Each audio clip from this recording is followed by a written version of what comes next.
അമ്മച്ചി ഈ പറഞ്ഞത് വളരെ ശരിയാണ്. അദ്ദേഹത്തിന് അബദ്ധത്തിൽ പറ്റിയതാണെങ്കിലും അദ്ദേഹം ഒരു കൊലയാളിയാണ്. അതും ഭിന്നശേഷിക്കാരനായ ഒരു ചെറിയ കുട്ടിയെ കൊലപ്പെടുത്തിയ വ്യക്തി. അതിനുള്ള ശിക്ഷ കഴിഞ്ഞ 20 വർഷക്കാലമായി അദ്ദേഹം അനുഭവിച്ചു.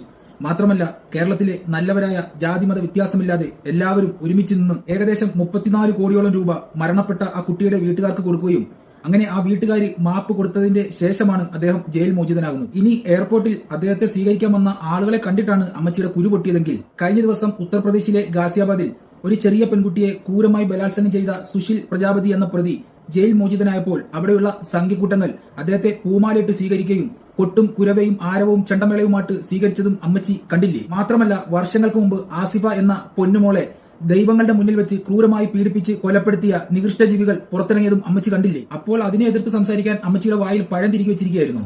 അപ്പോഴൊന്നും കുരയ്ക്കാത്ത അമ്മച്ചി ഒരു മുസ്ലിം നാമധാരി ഇതുപോലുള്ള ഒരു സാഹചര്യത്തിൽ ഇറങ്ങി വന്നപ്പോൾ ഇവിടെ വന്നിരുന്ന് കുരയ്ക്കാൻ ഉളുപ്പുണ്ടോ ലേശം? ഉത്തരേന്ത്യയിലെ ശാഖാകുണ്ടന്മാര് ബലാത്സംഗം ഒരു കലാരൂപമായി കൊണ്ടു നടക്കുകയാണ്. അതിനെതിരെ ശബ്ദിക്കാൻ അമ്മച്ചിക്ക് എന്താ നാവ് കൊണ്ടാത്തത്? അവർ ശാഖാകുണ്ടന്മാരായതുകൊണ്ട് പേടിയാണോ? പിന്നെ നിങ്ങൾക്കൊക്കെ മിണ്ടണമെങ്കിൽ മുസ്ലിം പേരുള്ള ഒരാൾ വേണം. നിങ്ങളൊക്കെ ചത്താൽ പോലും ഒരു പുഴു പോലും ഞൊരക്കില്ല. അത്രയ്ക്കും വിഷമുള്ള വിഷജന്തുക്കളാണ് നിങ്ങൾ. നീയൊക്കെ എത്രത്തോളം കേരളത്തിന്റെ മണ്ണിൽ കിടന്ന് പുലമ്പിയാലും കേരളത്തിന്റെ മക്കൾ നിന്നെയൊക്കെ കല്ലെറിഞ്ഞ് ഓടിക്കുകയുള്ളൂ. അതുകൊണ്ട് വേറെ വല്ല പണി ചെയ്ത് നല്ല രീതിയിൽ ജീവിക്കാൻ നോക്ക്. വിഷം മാത്രം തുപ്പുന്ന, കണ്ടാൽ അറപ്പ് തോന്നുന്ന വിശകല അമ്മച്ചി.